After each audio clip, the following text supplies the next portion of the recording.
The Valerians swept through the galaxy like a plague, leaving destruction in their wake. For centuries, they had been the undisputed masters of conquest, their technology and ruthlessness unmatched among the stars. Their sleek, obsidian ships would appear in orbit without warning, and worlds would fall within days. 57 civilizations had already been subjugated or exterminated, their resources harvested, their survivors enslaved.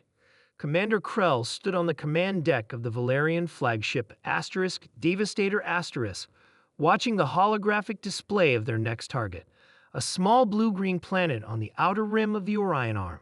Earth, he pronounced the name with disdain. Primitive, pre-warp, technologically insignificant. His second-in-command, Officer Mara, nodded. Intelligence suggests they've barely begun exploring their own solar system. No unified planetary government. Multiple competing nation-states. Easy prey, Krell said, his mouth splitting into what passed for a smile among his species. Prepare the first wave. What the Valerians couldn't know was that humanity's apparent weakness was their greatest strength.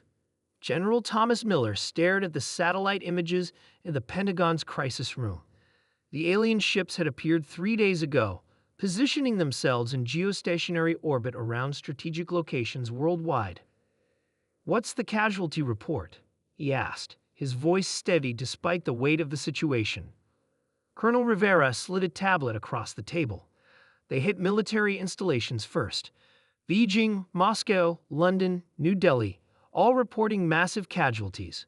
Conventional weapons barely scratched their shields. Miller nodded grimly. And Project Prometheus? Ready for deployment, sir. All participating nations have given the green light. Miller took a deep breath. Humanity had spent decades fighting among themselves, but now faced with extinction. Old enemies had become allies overnight. Then it's time to show these bastards what happens when you corner rats. Krell was puzzled. The initial assault had gone according to plan. Earth's military defenses had crumbled before Valerian weaponry. But instead of surrender, the humans had scattered, abandoning cities and retreating into wilderness areas. It was unusual. They're employing guerrilla tactics, Mara observed, reviewing combat footage. Our ground forces report ambushes, traps, hit-and-run attacks. Krell dismissed her concerns with a wave. Primitive resistance, it will be crushed. Sir, a communications officer interrupted. We're detecting unusual energy signatures from multiple locations on the surface. Before Krell could respond, alarms blared across the command deck. Multiple nuclear detonations detected in upper atmosphere. Krell's eyes widened. What?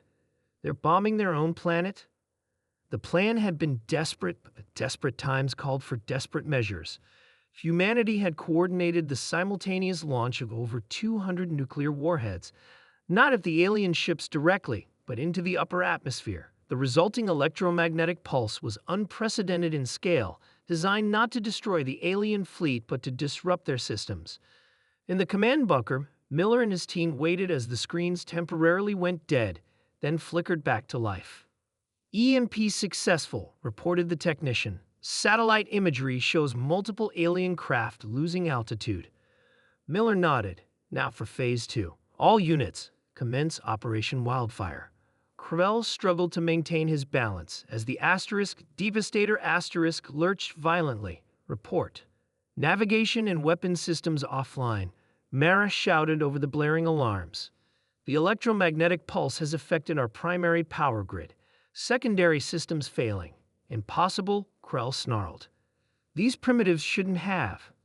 Sir, ground forces are reporting coordinated attacks across all landing zones. The humans are using fire. On the viewing screen, Krell watched in disbelief as humans attacked his grounded troops with weapons that seemed primitive yet devastatingly effective. Flamethrowers, incendiary devices, even crude petroleum bombs. Our combat suits, Mara realized, horror dawning on her face. They're vulnerable to extreme heat. What the Valerians hadn't known, couldn't have known, was that their advanced polymer armor, nearly impervious to energy weapons and projectiles, had a critical weakness. It broke down rapidly under intense heat, becoming not just ineffective but actively toxic to its wearer. Humanity, with its long and bloody history of warfare, had tried everything in those first desperate days.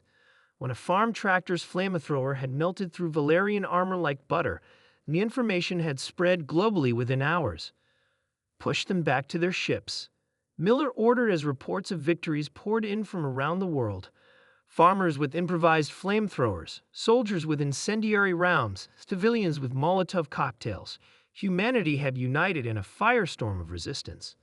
"We must retreat," Mara insisted as the ship's systems continued to fail around them. "The humans have discovered our weakness. Our ground forces are being decimated." Krell's pride fought against the reality of their situation. Never in the history of the Valerian Dominion had they been forced to abandon a conquest.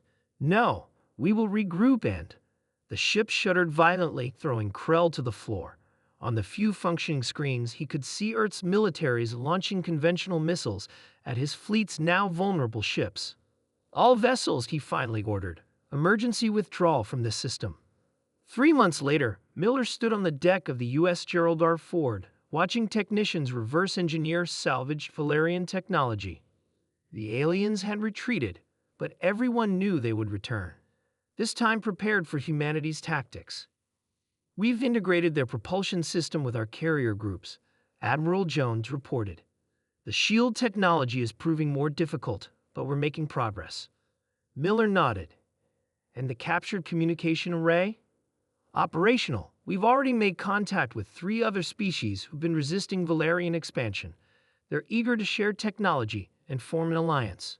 Miller allowed himself a small smile. Humanity had always been at its best with its back against the wall, turning disadvantages into strengths, finding innovative solutions where none seemed possible.